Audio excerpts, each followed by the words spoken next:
Hey, this is David Wolinsky bringing you another interview from the audio archives of Don't Die.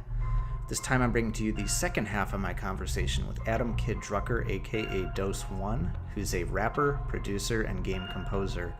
We spoke on June 26, 2016. If you'd like to read a full transcript of this conversation, check the link down below in the description, and also down there you'll see a link to my Patreon where your support helps me continue with this project. Thanks. This is an odd question, but I mean, sometimes with this, I'm kind of curious about, things people see out on the internet, maybe around video games, maybe not, that sort of confounds them, but I think you're sort of uniquely qualified to answer this. I mean, when you see people, arguing on the internet, does it remind you at all of battle rap, or is it different? No, it's not. You're not accountable. That's the big thing about those doxing dudes, you come dox me to my fucking face, tough guy. That is not, that is first world war. That is gross. That is 100 million miles away, off-brand, covering your tracks. It is not manly. Let's just be straight up about it. If these games are man's games, there's nothing less manly than invisibly attacking someone, and I think that the same thing for not being accountable for your actions. And a lot of times, not I'm not a very positive person, but there is one thing that I find that I learned when I was a younger me in worser places. And I think of it a lot when I meet certain people, but I'm sure you've met them in your life, but sometimes you go into a room and someone is just behaving in a way where you're like, this fucking person has never been punched in the face. And were they punched in the face once in their human life, it would have set them completely straight, And I think that really, a lot of that doc shit, those motherfuckers, they needed just a clean punch in the kisser, man. Reset that clock, because it's just taking that kind of advantage of people. You're just not grounded. That's not how you start or finish a fight. It's definitely... I don't know. It's crazy, man. But I think that, and with a lot of internet beef, internet interaction like that, it's, for me, it goes under the same column as you can go get your entire body covered in tattoos and show up looking like you got a story, but really you just burned an inheritance, or whatever the fuck it is. That shit ain't cheap, so it's sort of it's another thing where they're trying to just posture, and I think that's now that we're talking about it, the big thing that, to the detriment of both industries, that they have in common is over-present male posturing in all these aspects, and I think that the kind of critique that I'm offering, what we're talking about, is to the detriment of the booming business that it is. So again, what we're really speaking to is a willingness in the populace to allow this all to be number one fun, right? So playing soldier is number one fun, the same way that Napster started to happen and everyone was like, songs can be $1, but mostly free. So it's video games. So all the Gamergate guys are like, video games can be for everyone, but they have to be mostly war. So it's and I think that rap can be for everyone, but it has to be mostly materialistic. You know what I'm saying, or whatever. And I think that, which I guess if you look at it, rap is actually probably in a better space than the most hit video games, which are completely still centered around violence. So maybe not. Excuse me for burping. Maybe not Minecraft. Maybe that's something that escapes. It's a super hit video game. Or Truck Simulator. Truck Simulator does well. Not so much about violence. But the really big games that make $1 billion space dollars are war-centric. And I think rap, at least the really hit rap, a lot of the big rap is moving away from that. Everyone's singing about how much they enjoy cough syrup. That's so pleasant in comparison to warmongering. I like cough syrup too. But I think that the reality is in that way, rap is actually a lot better off. And probably more creative for it, you know, like. Do you think that, like, you know, rap kind of got over it a little bit because it was coming from a real place to begin with? Well, sure. Yes, and I think that really realistically, you just have more dudes that are not deeply violent. So you're just looking at people like Riff Raff, who, like, I don't know what Riff Raff was before this, or Drake, who was a retarded child actor on fucking Degrassi. Like, goddamn, he totally should drop all abrasive, I'll kill you in the street posturing. I'm glad he doesn't propagate that. I'm glad he's talking about how good he looks in his new shirt or whatever he's talking about. You know, like, that's great. So I think that is, so you have that kind of stuff doing well, and then and he's aligning himself with Abercrombie. No, he's like doing I think that he is representing something else, and therefore you have more people like him and other people that are as successful as that, and they're actually not talking about that this is going to all end in fucking bullets hitting the floor. I'll drop bombs on your moms. Like, you know, this literal violence train. So I think that, you know, and then there's still examples of that. There's a lot of harder, you know, drill shit that is, like, absolutely about being prepared to retaliate at all times, you know. So I think that and if that's what that's about, I think that's great. I think that I think rednecks should be allowed to, as long as it's not racist, they should be allowed to have their, like, you know, those guys that just sit around shooting cans all day? They should have a form of expression, and we should all have to tolerate it. You know, like, it's okay. Like, as long as it's not taking from someone else, you should really turn whatever you're spending all your time doing into a song, play it for the world, you know. But I think that there's this thing. So I think there is a bit of I think only examples clean up industry, right? So only fucking Flappy Bird and what's a big hit on the video game scene that no one expected? I can't really pull one out that just exploded, but, you know, like something that isn't. There's so many indie games and amazing games like Journey. They're pretty popular with people. It's about a journey, there's no bad guy. There's no reload button. You know, like, you can make something of extreme quality and extreme value, both artistically and in a craft sense, to people, and it can do well. It's just like that time is coming now. I think it's women's in so many ways. This is like more and more. It's a lot of things are about women.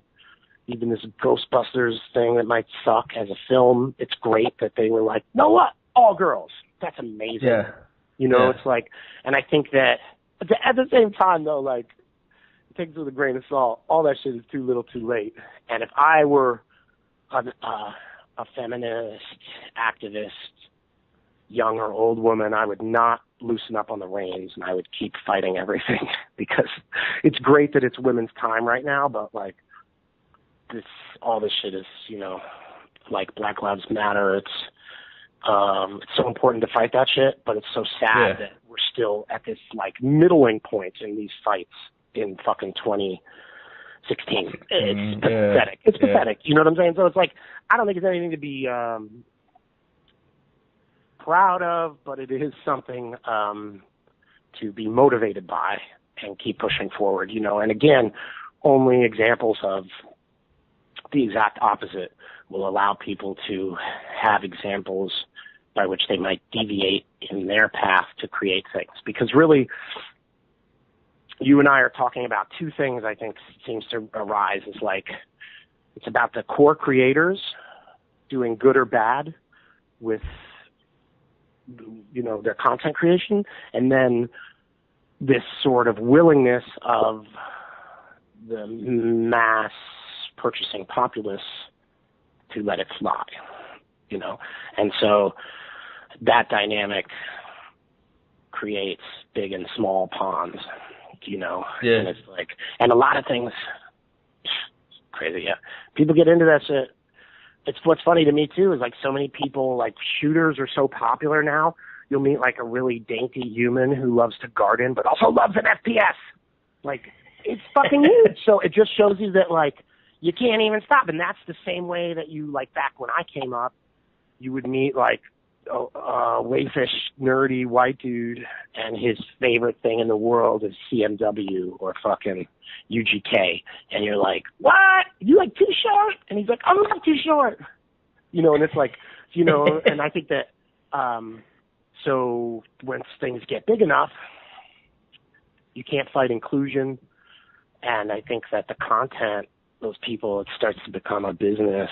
You know, it's less about personal expression and stuff. So what's cool about the indie industry, at least on the game side, is it's very much about personal expression, and people are actually creating the things they don't see available. So like when I started making music, like when Matador and Warp were first starting, I really felt like that's what Anticon was like, people wanted to pigeonhole, make it genres and all that stuff. That's all well and fine. That's their job to whip out nomenclature.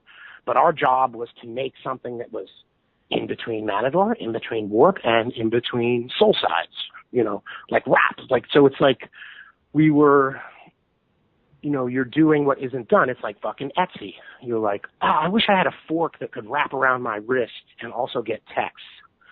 And then boom, there it fucking is. You know what I mean? So it's like, so you do that, and that is the joy of a medium which was once pop and created by only money and mass time and mass investment.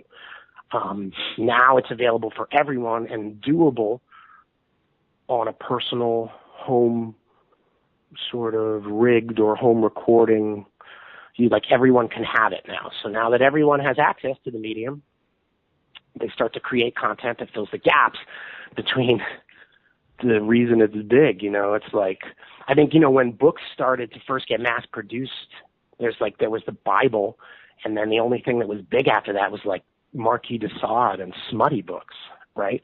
So then it took 7 million years to get War and Peace or whatever, you know, like to get like real books manufactured and distributed and into the hands of people and minds and shit. So you just have the same thing where you're like, you know, now that everyone is doing video games and making them at home and making them, and they're like, you know what, I always loved the play mechanic in Final Fantasy, but I want it to be about breaking up with a shitty boyfriend. And people are making that kind of game. And that's, when you play that shit, it's like moving, you get chills.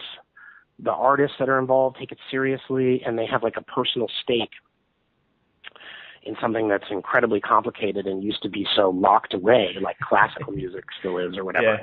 So, and rap too is the same way, because like when I came up, you couldn't just record, man. I used to have to go to drastic lengths to record my voice on ADAT, you know, before computers and USB mics. Like, you couldn't just enter rap. Now, dude, you can just go and get some tattoos, get a fucking, what's that stupid ball that everyone has? The blue snowball mic.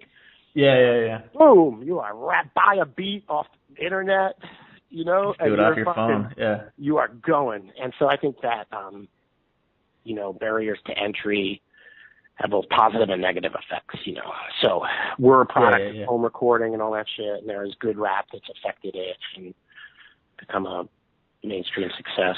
So I just got like another one or two for you, but I realized we kind of skipped this in the beginning. But I mean, you know, when I hit you up saying I want to talk to you about this, I mean, did that kind of a stretch for you? Had you sort of thought about that before, like whether rap had influenced video games or vice versa? No. Well, because I don't think they share much, man. I think they just have the same male chauvinist footprint that they're now trying to like compensate for in positive and creative ways.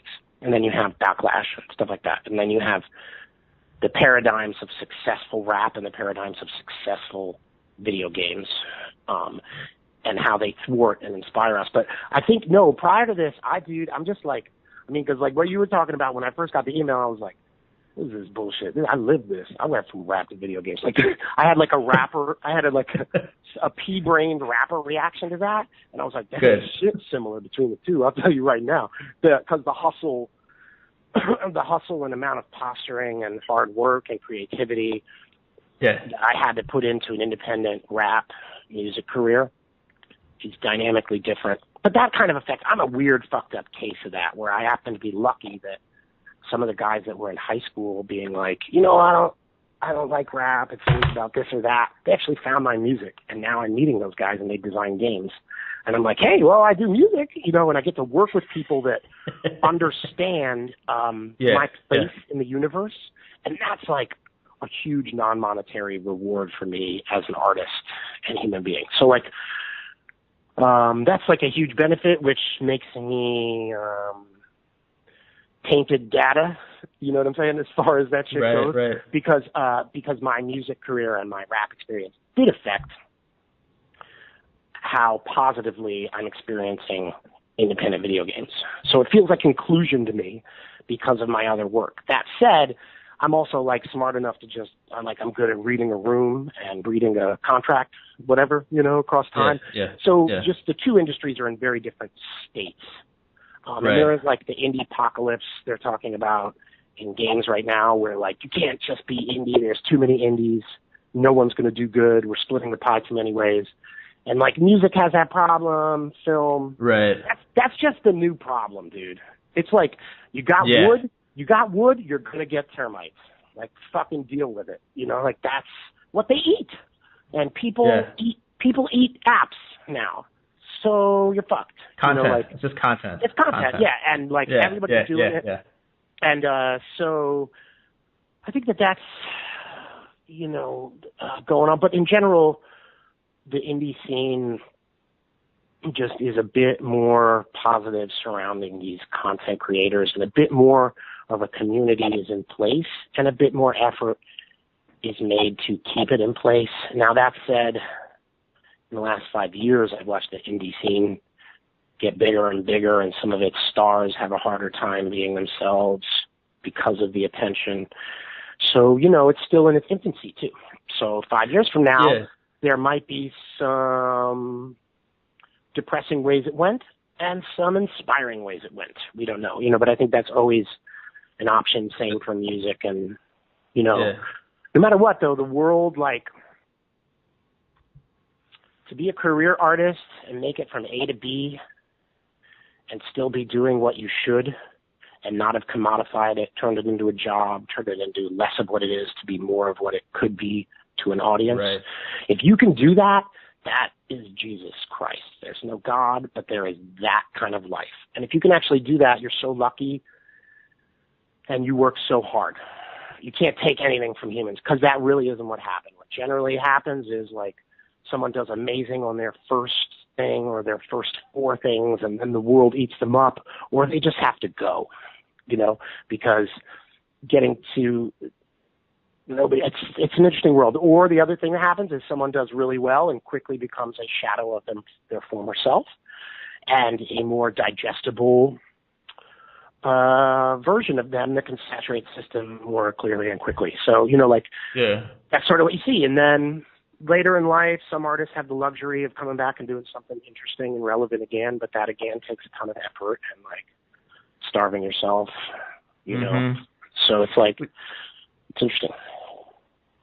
Well, so I mean, you were talking about paradigms of success. I mean, I'm curious because you've worked with some developers who are pretty popular in the game space. I mean, what do you feel like seems to determine what gets popular in games? I mean, well, on the indie scene, I guess this is kind of, like me as a dude right now, what I'm noticing is it's games that, because I'm working on Gang Beasts and Enter the Gungeon, which aren't within their fame yet, but some of the games that do amazingly well, is they are streamable in the sense that you can feel like you're, again, say this in the 90th time in this interview, creating your own content and gilding. Right. And shit. So all these procedurally generated games that allow you to feel like you just made a good episode, right? Any game that unravels quickly and at a pace and enthralls you in such a way where you finish a play session and feel like you just also finished a good episode of your life story. Those games are going to do amazing, because those games are instant holistic, good for you advertising. It's like the only time I've seen in this fucked up universe, like marketing that isn't making me sick, you know? So I'm like watching like Northern Lion or awesome streamer play Enter the Gungeon or Binding of Isaac. He's on like his 700th Isaac run, dude. Okay, so that's 2 human years playing once a day with thousands and thousands of people watching because they like how he does it. You know what I'm saying? It's basically like the kind of promotion that Nickelodeon and Viacom and all these big, huge companies can't figure out and can't buy. You know? They're just like, how do you do that? How do you become a meme or whatever? You know, like, so I think that... how do we go viral? how do we go viral? How do we build viral into the next product? That's what they're all talking about now. And they don't even understand, you know, but I think that... So those games, I think, are going to do well. Games that have done well are games that fucking do what 2 other games did that you liked, but put it on its ear and own it and make it something completely new. Like games like Fez are fucking huge. Spelunky is amazing, and that's because 2 different things. Spelunky is my favorite game, and it's a success, and it's indie, and it's underground. I don't even know what to compare it to in music. Trying to think of seminal things that are still underground. Fuck. It's really hard. ESG, that doesn't even count. But like Spelunky just changed everything. Like Fugazi, maybe? I don't know. Maybe Fugazi is actually probably a good example. Autekra? I don't know. You know, it's like, so like, you know, but like Spelunky is just like, you know, once you play that game, and this is what I tell my music friends who are like, I don't want to play this fucking cave game. I'm like, basically, once you start playing procedural games, you can get better at playing the video game, but not the levels. Right. And it is this simple, blindingly intriguing new way to play.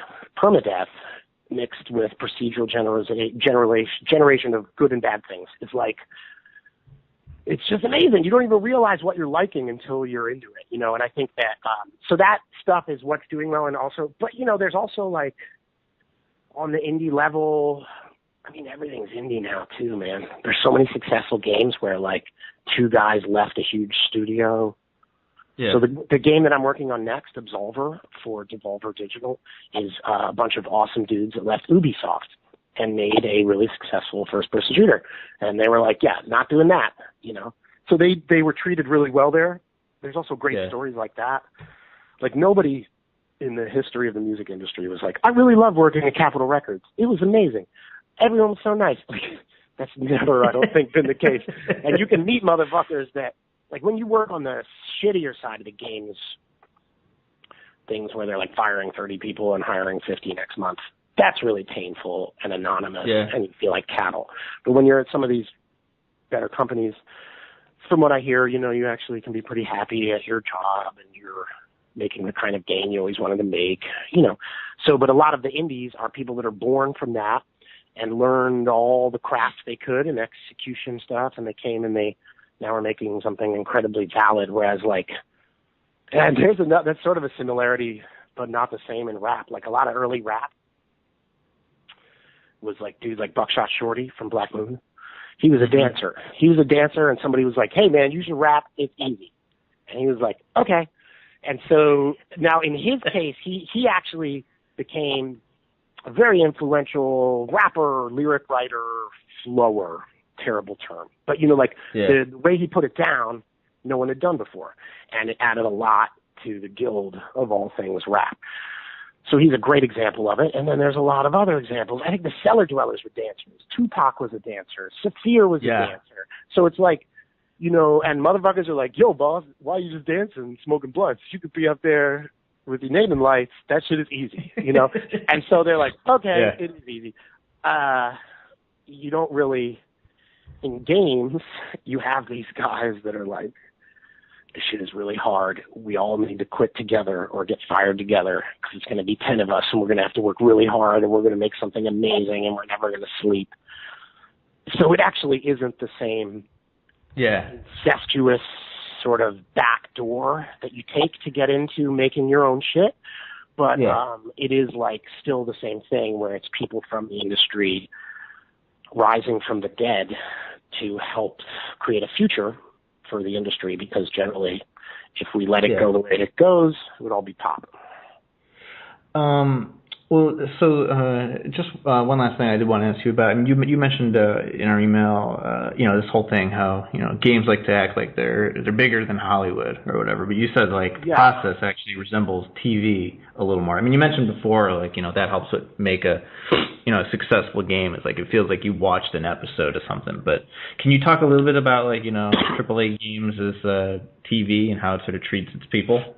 Well, yeah, there is some cool stuff too. There are very positive aspects of games. It's basically when you play some of these fighters, I guess maybe Assassin's Creed is a good example of that, where it was probably 79 people who made it, another 85 marketed it. Huge game, big. It's probably more than that. I don't even fucking know what I'm talking about. Don't even know what studio made it. Don't really care. But it's a massive game, and it basically allows you to be the ninja you can't in real life, and movies can't really do that. So right now, everyone's leaning to want VR to be as cool as it should be in the movies 20 years ago, but nothing's really that fun yet. But in theory, what VR is going to let you do is go be ninja for 40 minutes at work. You're like, man, I'm having the worst day at work. Fuck it. I'm going to play Ninja Rising Eyes 2. And you go in there and you're a ninja and you kick 7 dicks and you chop a guy and you steal some bread and you take your VR helmet off, you go back to work, you feel better about shit. So I think that what video games can offer is complete disbelief suspension and giving you the world in a way that you can't, at the end of the day, if you're in a 3D Omnimax, you might think you're Jason Statham for 5 seconds, but you don't really go home and be like, I'm this fucking Statham, but when you're in there, you're like, I'm fucking Assassin's Creed guy. And I think that is the height of the positive side of what movies and film can't and TV can't do that games can. And then the way that it's sort of bootleg and shitty is that it's, my experience at Viacom, and they're hi. It's I see this thing where they just try and tack on value. So they're fucking making another goddamn army game, but this time it's Kiefer Sutherland is the voice, and are you ready for this? In this one, it's all the newest Ford cars. You're driving all the newest, latest Ford cars, including 4 Ford cars they can't even make yet. And there's Yeezys. And everyone has Yeezys. So it's there's this thing where they're just throwing good money after bad, where it should be part of the world or stuff like that. It started to happen with GTA.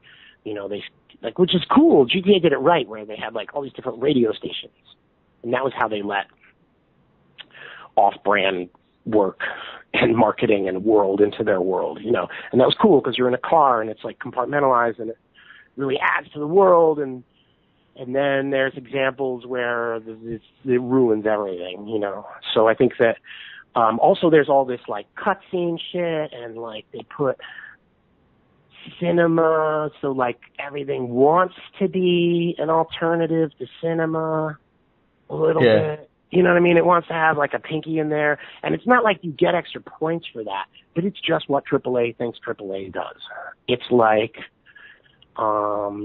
basically unspoken dress codes for church. You're fucking up the whole program if you don't go with what is prescribed generally. Same thing with enlarging boobs there. Basically, different mechanism vaguely, but it's the same shit. When they're that's how big boobs are supposed to be. They're supposed to be really big, and you can't see them if they're not big. And I think that they have a similar but different problem with how they include value from the world around us. So I think that there's this overproduced, underproduced thing. But then what that creates is a really shitty cutscene with Kiefer Sutherland's voice that you're fast forwarding. Boom. Universe didn't need it. So you have this shit where I feel the same way when I watch poorly manufactured, the movies you only see when you're traveling on an airplane, where you're fuck, I'm stuck in front of this Kate Moss movie or whatever. Like, fuck, I gotta see Matthew McConaughey with his shirt open. Yeah. Breaking up with a woman the whole movie. You know, like, so that shit, in the same way that shitty action movies are just horrendous. Like that one about all the Egyptian gods and they're all white and British. But they just, I think it's called like Gods of Egypt. It's like this another thing where they're like, you know, it's just like misspent stuff.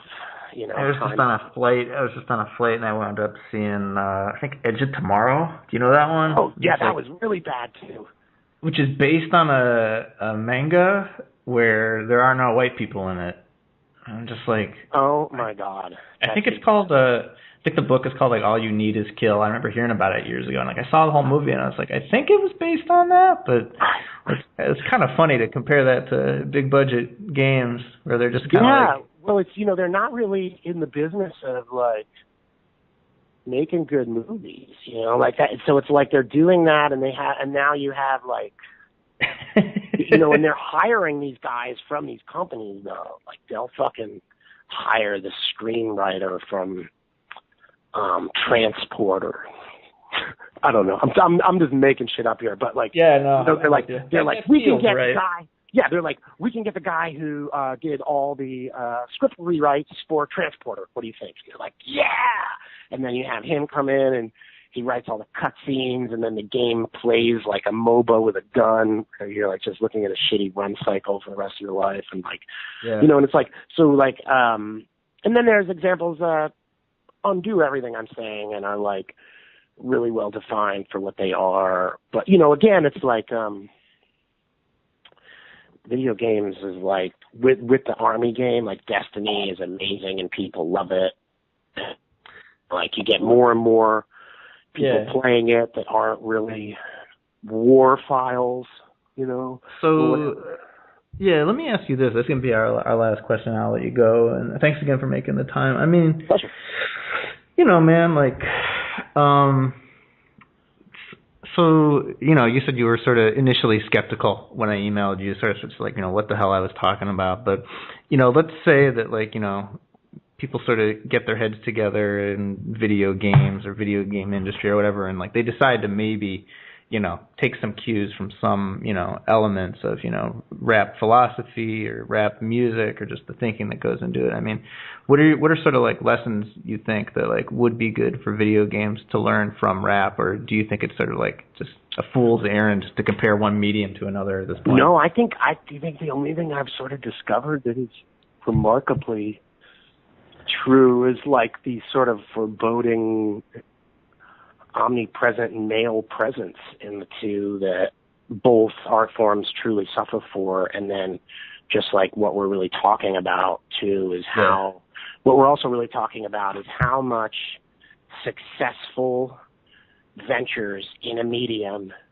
dictate that medium's output and appreciation for itself and all that shit. So basically it's like the things that we're finding, all these comparisons, and are really the high level things. And then the cool thing is that there is, but again, like, so what I keep talking about is indie, right? Yeah. And how that is in both. That also, too, it's like really disrespectful to say that that's based on indie rap, because indie rock did what I was a part of as an indie rapper fucking 6 to 10 years before us. That's why Matador and Warp and Electronica. So basically, like, it's just indie. So, like, you have indie, which is, like, people who are either fed up by the status quo and all the successes present in a time, or people who are just, some people are just born thinking differently. I had to unlearn the world before I could think differently. But some motherfuckers are just geniuses at 20, you know, or whatever the fuck it is. And everybody should always get out of their way and stuff like that. But, you know, I think that, you know, and they're making indie too. So there's people who now know better that make indie, and then there's people who are like just fucking awesome and lucky and talented and on a beeline to be themselves. So, you know, that's the path to indie, and there's still really shitty indies, you know, changing everything and stuff. And rap, like, I don't personally enjoy Macklemore at all, but he's like packing, I just hear myth, I hear legend of him packing the Seahawks stadium and he owns his own music. Like, that's fucking crazy if that's even remote. Or he does like NBA. It's atrocious shit, but he does like NBA halftime music guy. You know, like but he's indie, and that's awesome. You know, because like otherwise that slot would be paid for 10 times over, and not by interest, but paid for just by cash on the barrel hit, you know.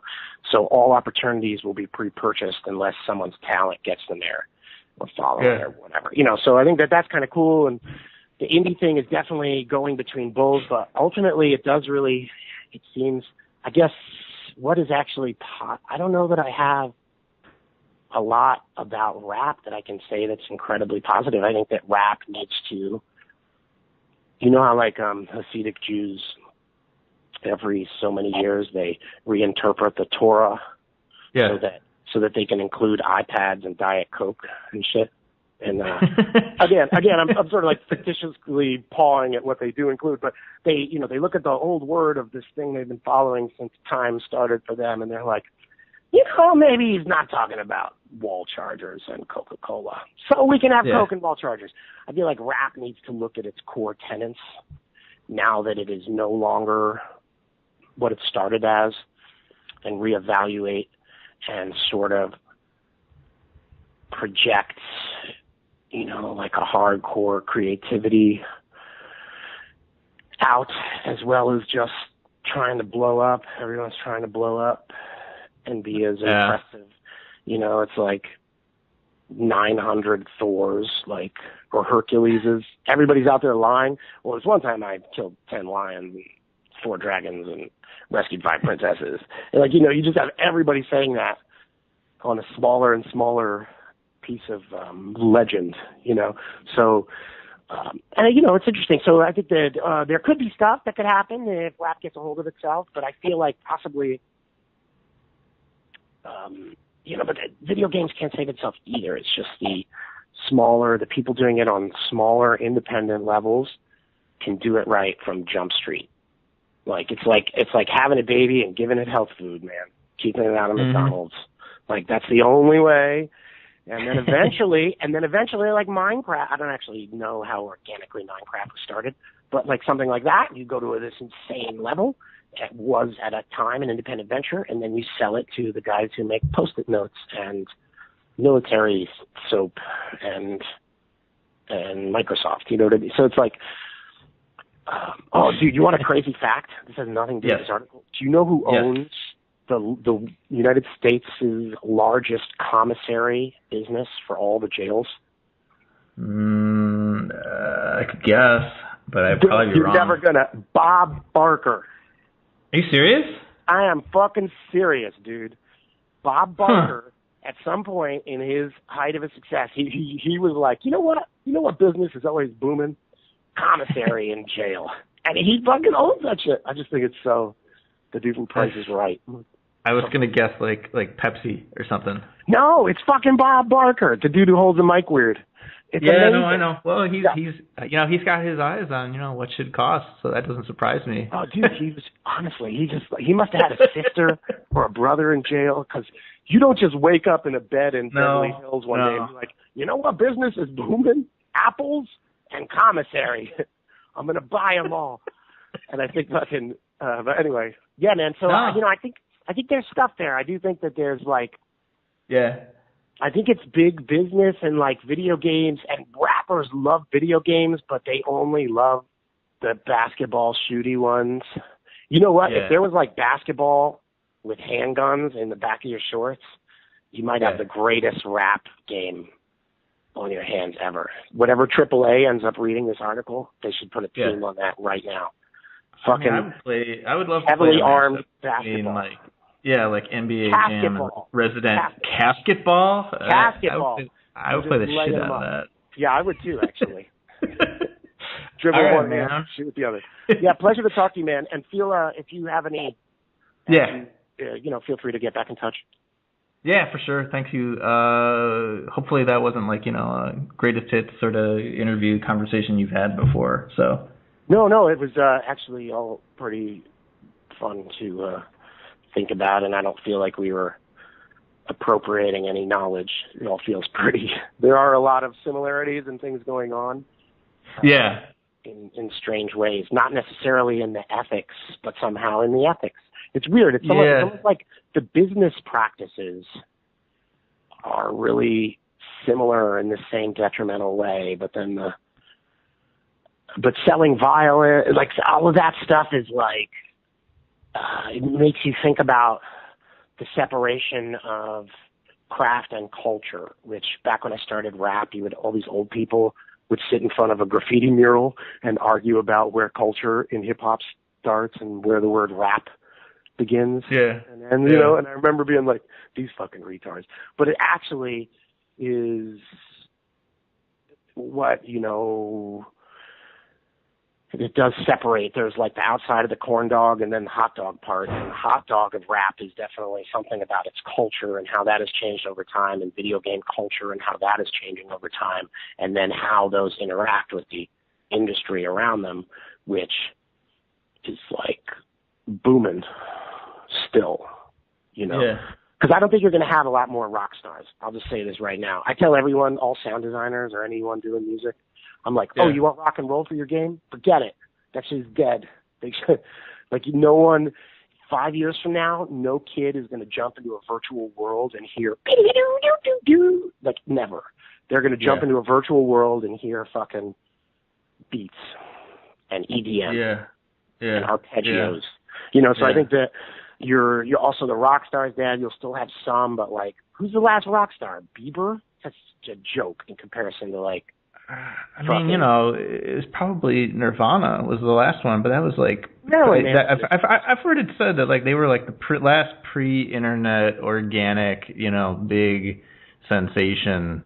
You know, I think like when you think of rock star, you're thinking of a guy that got arrested having more fun than you can comprehend. You know, guys that are like, that shit's long dead. Yeah. Yeah. Well, I mean, it's just. But that is what kids want to be when they grow up, man. They don't want to be fucking, they don't want to be balladeers. Like that American Idol shit is only for the talented, you know, like kids want to blindly be a soldier. Kids want to blindly be a rapper, you know? And I think that one of the things that has allowed rap to get so, whatever adjective you want to use to describe it today, is that there's no barriers to entry. It's not something where you have to, like, you want to be a jazz drummer, you got to put in work. You got to memorize some jazz. You don't even have to, like, there's no one ever had, you know, that's why for me as a lyricist, I hate so much when I hear new rap and they're like, kick it like Bruce Lee, and I vomit in my mouth a little. It's because no one ever, there's no prerequisites. You don't have to listen to rap and be like, oh my God, 7,000 men have said they kick it like Bruce Lee. I can't say it. You know what I'm saying? How many of those guys you think have actually seen a Bruce Lee movie, though? Exactly. You know, they think it's like a female aerobics instructor, but they, you know, I think that, you know, and the same thing is like Tybo. Yeah, exactly. Yeah. Oh, that's that light skinned girl from Tybo. But I think that, you know, it's really relative. You know, and I think that there is like. And I'm glad, though, but, you know, you also see in games, and this should be said, too. I won't completely speak for this, but, like, Devolver, the guys that I work with, publisher, this game, Eater, is their first black dev team they've ever worked with, ever. So, and when I go to these conferences and I see, like, and I'm not going to speak for, this is not, I'm not trying to plant my feet and make a sweeping generalization, but what I've encountered when I see like rap-influenced game devs or a game that was made by someone, it's literally like backwards hat fighter, and you're like, you kick and like fucking spinning rims come out of your shoe, and it's like, dude, just like between you and me as a rapper and a lover of black culture, shit is like racist and gauche and makes me walk away, right? You actually, when you look at the pure cross-section of like AAA games and rap culture, you will only find racist, maudlin, contemporary buffoonery thinly veiled as a successful play mechanic from another video game. So it'll be Street Fighter V mechanics. I do love that you could be Keith Murray in that one game. Nobody knew who Keith Murray was. He could still Right. be in.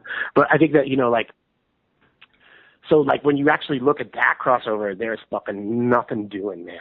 And it's like banal racism and the okie doke and people exploiting the success of rap and the success of video games at the same time without really contributing anything fresh or original. Right. Or, you know, Just like trying to no, cash in. yeah, no kid in fucking, no Korean child put down Def Jam Fighter and was like, I appreciate rap now. I fucking get it. Those beats were amazing. That fucking typhoon kick that Keith Murray did. I'm going to go listen to his lyrical ass shit.